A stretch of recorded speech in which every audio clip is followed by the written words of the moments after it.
Sir आपने वो दावा पढ़ा होगा, सूट फॉर डिक्लेरेशन जो मैंने किया है, वो मेरे हाथ से लिखा क्योंकि मैंने दारुल उलूम में लिखा था। जरा उसकी लीगल हैसियत भी लोगों को बता दें कि क्या लड़की सूट फॉर डिक्लेरेशन कर सकती है या नहीं कर सकती, वो जो मेरा दावा है उसकी कानूनी हैसियत क्या है सर? देखें, वो फरीक है, बिल्कुल कर सकती है, बिल्कुल कर सकती है। और यकीनन उसे ही करना है, क्योंकि वो कह रही है कि मैं बीवी हूं, उसके अलावा कोई और फरीक कर नहीं सकता बाय लॉ। बाय लॉ कोई और कर नहीं सकता। ओनली जो लड़की है परी, जिसका नाम आप ले रहे हैं, कि वही कॉम्पिटेंट है इस सूट को फाइल करने की और ये डिक्लेरेशन कोर्ट से मांगने की। बिल्कुल बजाफा आपने बिल्कुल सही किया है। और होप सो कि उनकी डिक्लेरेशन जो वो मांग रहे हैं तो वो डिसमिस होगी। क्यों? जो असल फरीक है, जिसने कहना है कि शादी हुई है नहीं है, वो कह रहे शादी हुई है, तो तंसीख किस बात की? वो उसको सपोर्ट ही नहीं। जो असल विटनेस इस केस में, चले एक फार्सेक ऑफ आर्गुमेंट मान लेते हैं कि उनकी दरखास्त जो सूट फाइल किया डिक्लेरेशन का, वो मेंटेनेबल हो जाता है, वो बात चली जाती है एविडेंस पे। एविडेंस पे आके लड़की कहती है कि नहीं मैंने शादी की है, तो इस बात को कौन रिपोर्ट कर सकता है? सवाए लड़की के कोई नहीं कर सकता। बिल्कुल। अच्छा सर, एक एक सवाल मेरा और है। एक जुनैरा, मेरा आखिरी सर, क्योंकि ये केस मेन है लाहौर में, सॉरी कराची में। लाहौर में तो अब इस केस के बारे में कुछ नहीं है, यही जो एक दो छोटे छोटे मैटर चल रहे हैं वो चल रहे हैं। लाहौर में मैं इन चीजों को देख रहा हूँ, आपको असिस्ट कर रहा हूँ लाहौर से। क्या आप, क्योंकि ऑफ द रिकॉर्ड तो हमारी बात होती है, मैं ऑडियंस के सामने ये बात करना चाहता हूँ कि ठीक जा रहा हूं मैं? आपको कुछ थोड़ा बहुत, मैंने जितना एक मेरा रोल बनता था, मैंने वो रोल अपना प्ले किया है इसमें? देखें, असल इस केस की जो बुनियाद है वो है शादी निकाह, और इस बात को आप वहां डिक्लेरेशन के सूट में डिफेंड कर रहे हैं। एक बात। और दूसरी बात ये कि आपने उस बच्ची को, जब हमारी पूरी टीम नहीं थी, तो आपने वहां प्रोटेक्ट किया लाहौर में। उस शादी को भी प्रोटेक्ट किया आपने, उस बच्ची को प्रोटेक्ट किया आपने, और जो लीगल फोरम्स थे आपने वहां गए। देखें, अभी जो हम आर्ग्यू कर रहे हैं कोर्ट में कि लड़की ने बयान दिया 164 का, लड़की ने फलां दरखास्त लगाई हुई है, ये सारे काम आपने किए हुए हैं, तभी तो हम इस बात पे आर्ग्यू कर रहे हैं ना, ये ग्राउंड बने हुए हैं। अदरवाइज तो पॉसिबल ही नहीं था कि हम ये कहते हैं कि सर ये चीजें बच्ची पहले कह चुकी है, ये इन फोरम पे ये बात आ चुकी है। अगर ये नहीं होता तो शायद मैं अगर चाहता भी तो आर्ग्यू नहीं कर सकता, क्योंकि मुझे सपोर्ट नहीं होती किसी डॉक्यूमेंट की। तो आपने वो जो सपोर्ट है, लीगल सपोर्ट, जो माशाल्लाह आपने वहां अपना रोल अदा किया है, उस वजह से हमें इस केस में यहाँ उसको डिफेंड करने में आसानी हो रही है। सर इंशाल्लाह मेरा सर अवाम के सामने, एक मिनट बिलाल, मेरा सर अवाम के सामने आपसे वादा है कि जहां पे आपने मेरी ड्यूटी लगाई है, यहाँ पे मोर्चा कवर है। अब उधर आपका काम है दुश्मन की छोनियां तबाह करना।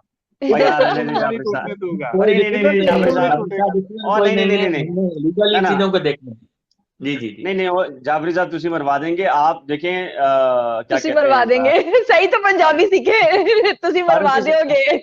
फारूकी साहब इनकी बातों में ना आए, इनकी बातों में ना आए। इनके कुछ दोस्त हैं लाहौर में, वो कह रहे हैं कि जुल्फकार अली भुट्टो को भी मर्डर के केस में मामनत के ऊपर सजाए मौत हुई थी, और इस केस में भी जो 109 में निकाह ख्वां और काजी को भी और कुछ वकला को भी जो है वो सजाए मौत हो रही है इस केस में। तो इन पे बिलीव मत कीजिएगा। नहीं, इस बात पे अच्छा आपने ये पॉइंट रेज किया, और मैं सरप्राइज हूँ जाफरी साहब कि किसी के ऊपर भी सवाल ये है कि किसी के ऊपर भी जो 368 लगाया है इस केस में, और वो उस पे निकाह खान को भी लेकर आ रहे हैं और बहुत सारे लोगों को लेकर आ रहे हैं, वैसे ये लीगली बनता नहीं है। एक बात। दूसरी बात, जो निकाह की बात है, इवन मैं पंजाब की बात करूंगा, सिंध चाइल्ड रजिस्ट्रेशन मैरिज को छोड़ देते हैं, हम पंजाब की बात कर लेते हैं। तो एक बात तो तफ्तीशी अफसर ने क्लियर कर दी है कि मैंने ये जो निकाह रजिस्टर्ड होना था लीगली, ये होना था यूसी 100 में 100 में। और वहाँ वो रजिस्टर्ड नहीं है, उनका कहना है। ठीक है, मान लेते हैं एक लम्हे के लिए कि वो वहाँ रजिस्टर्ड नहीं है, होना चाहिए था।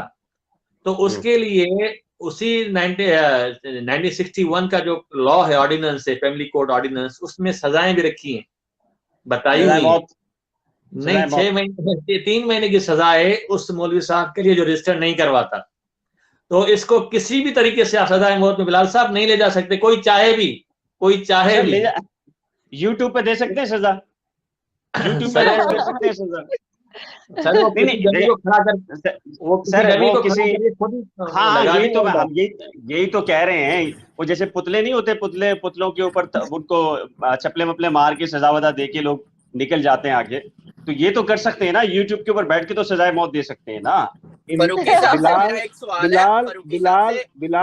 बिलाल गुल फारूकी साहब का तो पता नहीं बचपन में इमरान सीरीज थी या नहीं थी। हमारे बचपन में हमने बड़ा पड़ा इमरान सीरीज को। ये जो हमारा मुखालिफ कैंप है वो मजहर कलीम साहब राइटर है, मजहर कलीम साहब। ये चले, शुक्र है आपने पढ़ा हुआ है। ये जो मुखालिफ कैंप है वो इमरान सीरीज का फैन है सिर्फ, और कुछ भी नहीं है। और हमारे मियाँ साहब भी इस वक्त देखें स्पाइडरमैन के एक्शन में बैठे हैं, कभी भी उड़ सकते हैं ये। यार ये सब आप हमेशा ये गाड़ी में क्यों होते हैं यार आप?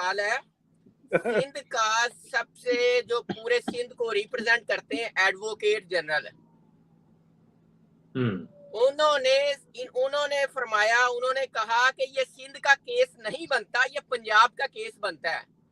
आप इसको किस नजर से देखते हैं और उनके कहने के बाद इस बात की कितनी हैसियत है, ये काइंडली बताइएगा हमारे नाजरीन को।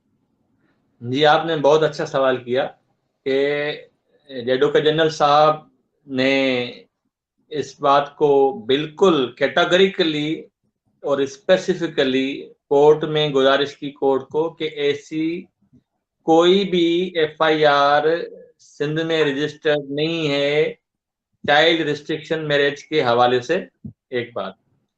और बच्ची के बयान और आसिफिकेशन टेस्ट के मुताबिक एब्डक्शन का केस भी नहीं बन रहा। तो यहाँ कोई चीज हमारे नजर में है ही नहीं, उन्होंने बिल्कुल क्लियरली। अच्छा, इंटरेस्टिंग बात यह है और लीगल पॉइंट ये है कि सबसे बड़ा लीगल ऑफिसर होता है प्रोविंस का जी, वे अपना एडवोकेट जनरल साहब। और जो असेंबली में उनका प्रोफाइल ऐसे होता है जैसे मिनिस्टर का होता है, मिनिस्टर का। जी, प्रोटोकॉल भी वही है, प्रोटोकॉल भी वही है। तो उन्होंने कहा कि हमारे पास ऐसी कोई चीज, ऐसी कोई एफआईआर है ही नहीं पेंडिंग। और मोर इंटरेस्टिंगली ये मैंने ग्राउंड लिया है कोर्ट में कि इस कोर्ट को ये जो चाइल्ड रिस्ट्रिक्शन मैरिज एक्ट, ये स्पेशल लॉ है, इसमें ये कॉन्सेप्ट ही नहीं है कि आप कोई भी जाके एफआईआर कर ले, ये नहीं है। ये कॉग्निजेबल है यकीनन, उसका इतला कैसे हो सकता है कि कोई बंदा, ये प्रिवेंटिव, वैसे कानून ये बनाया गया प्रिवेंटिव कि शादी बच्चों की चाइल्ड रिस्ट्रिक्शन मैरिज के मुताबिक ना हो। ये असल जो इसका स्पिरिट है लॉ का वो ये था। तो उसमें ये कहा गया कि कोई भी बंदा जाके मजिस्ट्रेट साहब को बिलाल भाई, ये आपके हवाले से लीगल पॉइंट है बहुत अहम। जी। तो कोई भी बंदा कोर्ट में जाके मजिस्ट्रेट साहब की अदालत में जाके दरखास्त दे सकता है और कह सकता है कि सर ये शादी हो रही है, इसको मेहरबानी करके रुकवाया जाए। जी। तो जज साहब पहले एक शोकाज नोटिस इशू करेंगे उस फैमिली को, उसके बाद शोकाज के बाद कोई ऑर्डर फरमाएंगे, रिस्ट्रेनिंग ऑर्डर भी। इस केस में तो इस तरह की कोई बात है ही नहीं, एक बात। और दूसरी बात, इसका जो मजाज फोरम है, जो मैंने आर्ग्यूमेंट में गुजारिश की है कि मजाज फोरम इस केस को सुनने का दायरा अख्तियार सिर्फ और सिर्फ जुडिशियल मजिस्ट्रेट साहब को है।